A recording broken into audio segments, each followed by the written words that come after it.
Item number, SCP-050. Object Class, Euclid. Special Containment Procedures.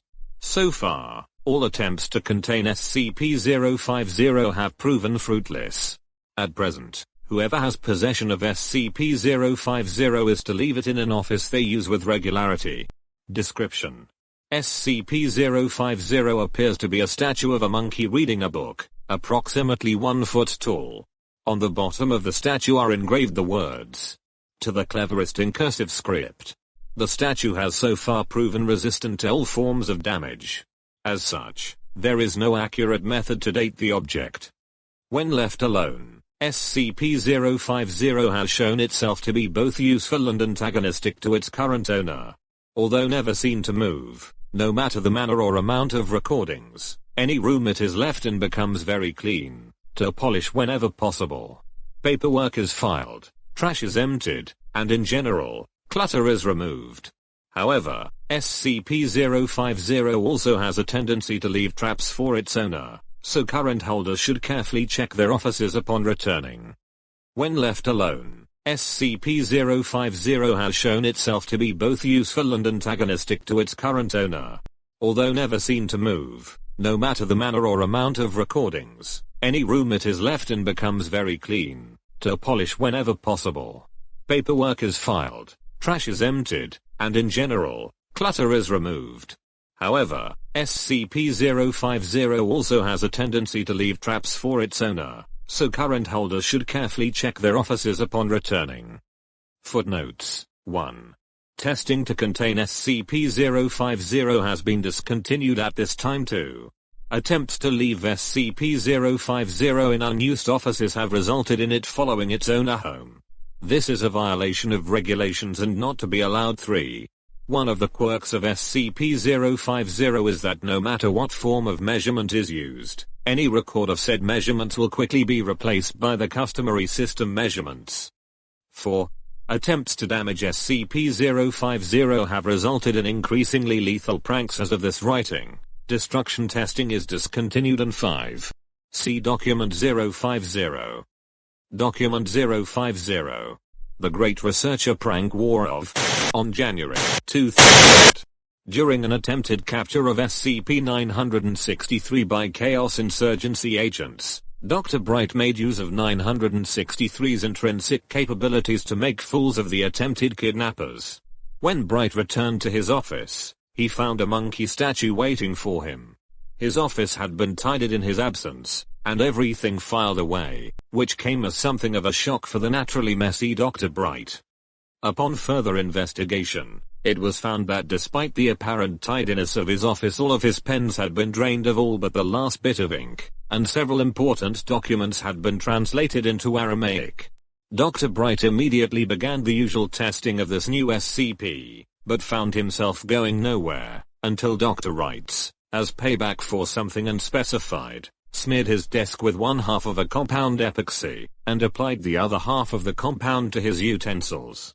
At this point, SCP-050 vanished from Dr. Bright's office, reappearing in Dr. Wright's office. Whereupon 050 began the cleanup again. After several tests, it became apparent that SCP-050 was easily contained, as long as no one outside the Foundation proved to be cleverer than the Foundation scientists. Of course, this led to many of the Foundation scientists seeking to claim the title of most clever for themselves. And thus began the Great Researcher Prank War of. Memorandum 050-A. No good will come of this. 05. Entry 1. Dr. English accesses SCP-705. 705 is allowed access to approximately 100 pounds of similarly colored Play-Doh. After several minutes conversation, the new army retreats to the ventilation shafts. No footage of Dr. Bright's room exists, but several hours later Dr. Bright stumbles out, covered in little red welts, and red Play-Doh, swearing and muttering. SCP-050 transfers ownership to Dr. English. Entry 2. At 11:30 p.m. on.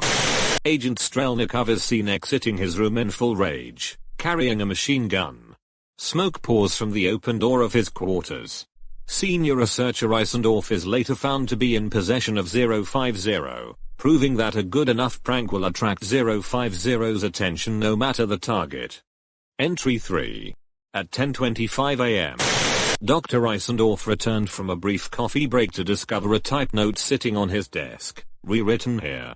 Dr. Eisendorf, it seems there was a problem with the Class A amnesiac you requested following your SCP-231 assignment. Please hop on the next plane leaving from the site, and wait until someone comes and picks you up so that we can get this all sorted out. Cheers, 05. Despite factual and stylistic errors in this note, inappropriately informal style, the fact that there is no overseer 3.14, Dr. Eisendorf apparently took the note seriously and became highly distressed. Dr. Eisendorf boarded the next airplane leaving Site 23, which turned out to be a regularly scheduled flight traveling to Site 19. Dr. Eisendorf apparently did not realize this until landing, at which point he still waited over 8 hours outside the site, before a guard found him and asked him what he was doing. Dr. Eisendorf soon confirmed that he had never been assigned to SCP-231, and quickly worked out what had happened. SCP-050 was observed in the office of Dr. Kondraki later that same day. Entry 4. At 7:28 p.m., 2009, Dr. Kondraki was called away by Assistant Researcher House, under the pretense of a SCP-173 containment breach. Security cameras recovered footage of the ensuing prank. Upon returning to his office, Kondraki pauses briefly when he reaches his door. Moments later, he is seen backing slowly out of his office, keeping his eyes fixed on something inside. It was later revealed that Dr. Cald had placed a replica of SCP-173 in Kondraki's office, positioned in such a way that it faced the door, establishing eye contact with whoever might enter the room. Kondraki continued to retreat until slipping on a hitherto unnoticed puddle of cooking oil. The replica of SCP-173, made of wireframe, paper mache and spray paint, was relocated to Dr. Joseph Cald's office, shortly followed by SCP-050. Entry 5. Upon returning to his office on 2009, Dr. Cald was surprised to find the statue replaced with a note, reading, "I can't believe no one's thought of this." The statue was later located in the staff locker of Agent Yorick, who had simply stolen it. Entry 6. Statue returned to Cald. Yorick's living space in utter disarray. Agent Yorick is found unconscious, the words to be earned tattooed on his forehead through unknown means. Entry 7. Fro. 2009 to 2009 maintenance teams were called 27 times to Dr. Cald's office while he was out, all having received orders to install, repair, or remove a piece of furniture from the office, apparently at random. Dr. Cald became increasingly paranoid about these intrusions, considering his possession of SCP-050, and as of 2009, decided to bring his paperwork in the SCP back to his quarters and work from there. Upon entering his quarters, Dr. Cald was doused by the contents of a bucket carefully balanced on the entrance's door jamb. Ownership of SCP-050 changes to Dr. Light. Entry 8. On 2009, Dr. Coleman was seen pinning a notice to the break room notice board which read, "Due to the effects of SCP, all personnel who have received an amnesiac of any kind within the past 6 months are required to report to Dr. Light immediately." This was signed and notarized by no fewer than 17 members of O5 Command and senior staff. After seeing this, an email was immediately sent out retracting the information and causing mass panic among some of our more paranoid employees. After what can only be described as a bum rush on Dr. Light's newly refurbished office resulting in the destruction of many items contained within, SCP-050 was found on Dr. Coleman's desk. Entry 9. On 2009, Dr. Coleman was called out of his quarters by an email from an unknown source. 5 minutes later, security footage showed Dr. Okagawara entering Schumacher's quarters, carrying a bag with unknown contents, and leaving the room a few minutes later without the bag. Upon returning, Coleman discovered a dead rodent which appeared to have been slathered in the secretions of SCP-447. Personnel in adjacent rooms reported hearing a stream of profanity, followed by a thud. Worried researchers found him passed out on the floor. While the slime was later identified as green gelatin from the kitchen, and the dead rat as a rubber toy. SCP-050 was later found in Dr. Okagawa's office. Entry 10. Video log 2009, 12:34 p.m. Dr. Okagawa leaves for the cafeteria, presumably for lunch late breakfast. Researcher Chapelsky is seen entering Dr. Okagawa's office, carrying several testing vials and SCP. Left the office 5 minutes later, closing the door behind him rather hurriedly. Okagawa returns 10 minutes later, opens the door, and is snagged by a large tentacle which pulls him into the office and shuts the door behind him. A security team is dispatched to Okagawa's office, and discovers him entangled by a giant squid. The team is seen trying to neutralize the cephalopod and free Okagawa. The animal's remains were subsequently destroyed. SCP-050 has been located in researcher Chapelsky's office. Entry 11. Entry 11-1. On 2012. Researcher Chapelsky came into work at approximately 0800 and promptly received a pie in the face, courtesy of Project Director Jones. SCP-050 was found on Project Director Jones' desk later that afternoon. What? That wasn't original at all. Dr. Bright. Entry 11-2. On 2012, Project Director Jones reported to his post researching SCP. Upon entering the facility he was met by researcher Chapelsky, who threw 2 pies at his face. SCP-050 was found in researcher Chapelsky's office 10 minutes later. Entry 11-3. On 2012, Chapelsky entered his office to find Project Director Jones waiting for him with 3 pies, which he promptly threw at the researcher's face. SCP-050 appeared in Jones' workplace that evening. Guys, I think we broke it. Project Director Jones. Entry 11-4. In the middle of the workday, Dr. Bright entered Jones' research lab with 4 pies, which he threw in his face. As he was leaving, security footage records him saying, "This better not fucking work." SCP-050 was on Dr. Bright's desk upon his return. Notes. God damn it. Dr. Bright. Okay. No more fucking pies, alright. Project Director Jones. Entry.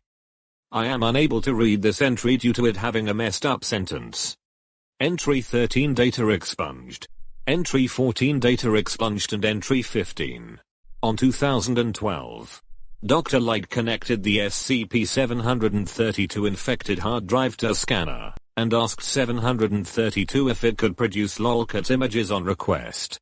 Its response, presented in the form of an 8,000-word erotic story featuring itself, in the form of a man named Lord Kickus, Dr. Light, and redacted, was that with the help of SCP-050 it can do anything.